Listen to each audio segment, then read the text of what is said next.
தான். ஒரு குழந்தை ரொம்ப பியூனியா இருக்கு, எவ்வளவு சாப்பிட்டாலும் அந்த குழந்தை எடை போட மாட்டேங்குது, மெலிந்தே இருக்குது அப்படின்னா அந்த குழந்தைக்கு நல்ல தேங்காய் பாலும் ஆப்பமும் சேர்ந்து கொடுத்தா அந்த உணவுலேயே அந்த குழந்தைக்கு உடல் எடை கூடும்.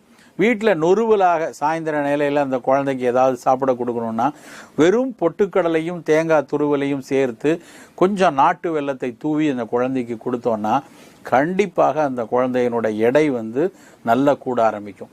இதை தவிர ஒரு குழந்தை கொஞ்சம் 9-10 மாதத்தில் பிறக்க வேண்டிய குழந்தை ஒரு 4-5 வாரங்களுக்கு முன்னாடியோ இல்லைன்னா சில நேரங்களில் 7.5 மாதம் 8 மாதத்தில் ஒரு மகவு பிறந்துருச்சு அப்படின்னா அந்த குழந்தையை ரொம்ப போற்றி பாதுகாத்து கொண்டு வரணும். ஏன்னா கருப்பைக்குள்ளே இருக்க வேண்டிய கடைசி 6-7 வாரம் அந்த பாதுகாப்பை விட்டு வெளியேறி இந்த பிரபஞ்சத்தில் இருக்கும் பொழுது அந்த குழந்தைக்கு ஈஸியாக